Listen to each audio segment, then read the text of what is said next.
అదే RTV app వార్తల్ని క్షణాల్లో చదివే అవకాశం ఉంటుంది. ఒక న్యూస్ పేపర్, ఒక టెలివిజన్ ఛానల్ మీ చేతుల్లో ఎప్పుడూ ఉంటాయి.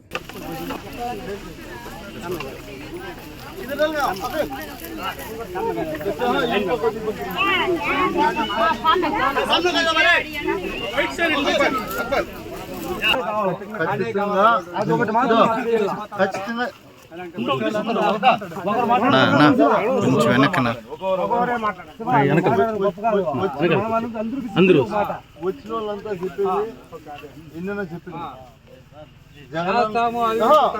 మాట్లాడేటప్పుడు జగన్ అన్న అబద్ధం చెప్పుడు, వెంకటేగౌడ అబద్ధం చెప్పుడు, గుర్తుపెట్టుకోండి మీరు.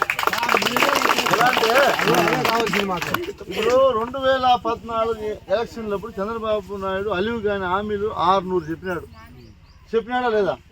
మీరెవరన్నా డోక్రా గ్రూపుల్లో ఉంటారు అక్క? మీరెవరన్నా మీరు డోక్రా గ్రూపుల్లో ఉంటారు కదా, 2014లో ఉంటారా లేదా? చంద్రబాబు ఏం చెప్పినాడు? మీ డోక్రా రుణమాఫీ చేసేస్తాను అన్నాడు. చెప్పినాడా లేదా? చేసినాడా? మీ ఇంట్లో ఎవరన్నా పిల్లలు ఉంటే, చదువుకోండి పిల్లలు ఉంటే ఇంటికి ఒక ఉద్యోగం ఇస్తాము అన్నాడు. చెప్పినాడా లేదా? ఎంతమంది బిడ్డలకి ఇచ్చినారు ఉద్యోగమా? తర్వాత రైతు రుణమాఫీ చేస్తామన్నాడు. చెప్పినాడు కదా చంద్రబాబు నాయుడు. చాలా మంది దగ్గర డబ్బులు కూడా వసూలు చేశారు. ఏమి అపార్ట్మెంట్లు కట్టిస్తాము పొలంనేరులో అని డబ్బులు వసూలు చేసుకున్నారా లేదా? ఎంతమందికి అపార్ట్మెంట్లు కట్టించినారు? లేదు కదా. జగనన్న ఏం చెప్పినట్టు చెప్పు, నవరత్నాలు ఖచ్చితంగా నేను ఇచ్చినటువంటి నవరత్నాలు నేను అమలు చేస్తాను, నాకు అధికారం ఏంది మనం అడిగినాడు. మిమ్మల్ని అడిగితే మీరు ఆ రోజు ఓటేస్తే, 2019లో ఓటేస్తే జగనన్న ముఖ్యమంత్రి అయిన తర్వాత ఆయన చెప్పినవన్నీ చేసినాడా లేదా మిమ్మల్ని అడుగుతా ఉండదు. ఈరోజు ఈ లేఅవుట్ జగనన్న చేసినాడా లేదా?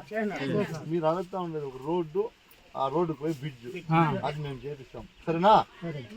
చంద్రబాబు నాయుడు లాగా తెలుగుదేశం లాగా ఎలక్షన్ల కోసం వచ్చేవాళ్ళు కాదు మేము. గుర్తుపెట్టుకోండి మీరు. చంద్రబాబు నాయుడు కావచ్చు, తెలుగుదేశం నాయకులు కావచ్చు, 5 సంవత్సరాలకు ఒక్కసారే మీ ఇంటి దగ్గరకు వస్తారు. ఏమిటి చెప్పండి, అది కూడా వచ్చేది. వెంకటేగౌడ ఎన్నిసార్లు మీ ఇంటి దాకా వచ్చినాడు? ఇది చెప్పండి. ఎమ్మెల్యే అయిన తర్వాత ఎన్నిసార్లు వచ్చినా నేను? ఇంతే. ఇది గుర్తుపెట్టుకోవాల్సింది మీరేమంటే, వాళ్ళకు ఓటు అక్కర ఉంది కాబట్టి ఓటు ఎట్లన్నా కానీ యామారిసి మీ దగ్గర ఓటు వేయించుకోవడానికి వస్తారు. ఓటు ఎలక్షన్ అయిపోయిన తర్వాత మిమ్మల్ని ఎవరు పట్టించుకోరు. గుర్తుపెట్టుకోండి. ఈ 5 సంవత్సరాల్లో జగనన్న మిమ్మల్ని ఎట్లా కాపాడుకున్నాడో మళ్ళీ వచ్చే 5 సంవత్సరాల్లో అట్లా జగనన్న మళ్ళీ కాపాడుకుంటాడు. మీరు వేయాల్సిందంతా ఫ్యాన్ గుర్తు మీద 2 ఓట్లు, ఒకటి ఎంపీకి, ఒక ఎమ్మెల్యేకి వేసిన తర్వాత నేనే వస్తా. ఇప్పుడు ప్రతి ఇంటికి వస్తా, మళ్ళీ వస్తా. వచ్చి మీరు ఏమైతే ఈరోజు చెప్పినారో అవన్నీ కూడా నేను చేసిస్తాను.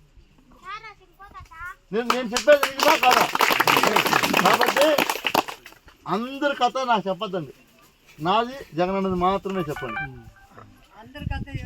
ఇప్పుడు నేను చెప్పినాడు అందరూ ఇది వెదమని చెప్పినాడు, అందరూ అట్లా చెప్తారని. అందరి కథ నాకు చెప్పొద్దు, తెలుగుదేశం వాళ్ళ కథ అసలు చెప్పొద్దు.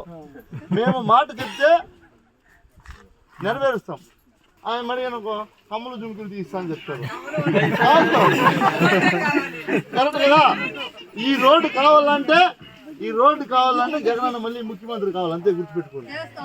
అర్థమైందా? అంతే. ఇక్కడ మాకు ఫస్ట్ పెద్ద ఏటికెట్టుకి పల్లె అన్న ఆయన సంవత్సరంలో రాజేష్ అన్న కొంచెం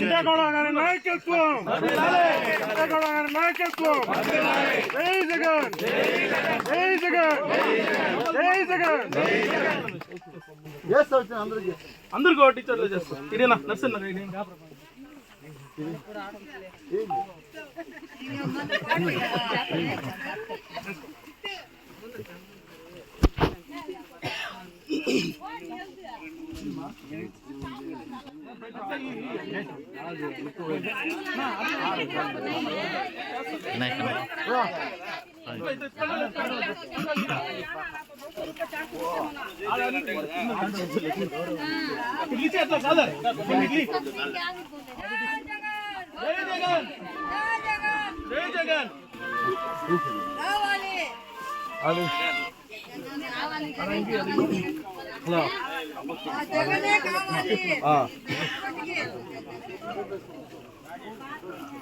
ఎత్తి దించి ఆర్డర్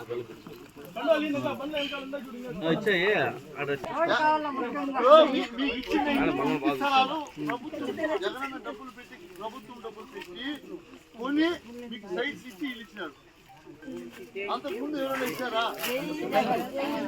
అన్ని చేస్తారు. ఎవరు మాట్లాడగలరా? సార్ మాట్లాడారు. ఈ పక్కరా లే.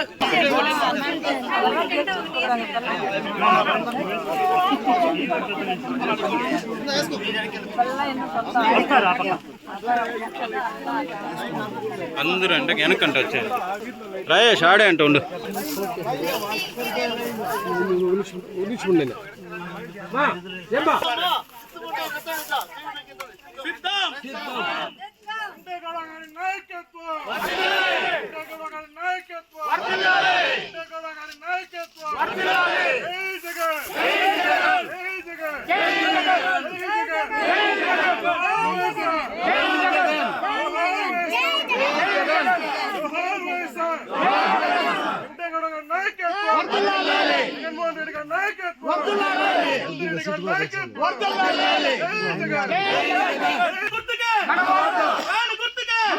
పురుషోత్తం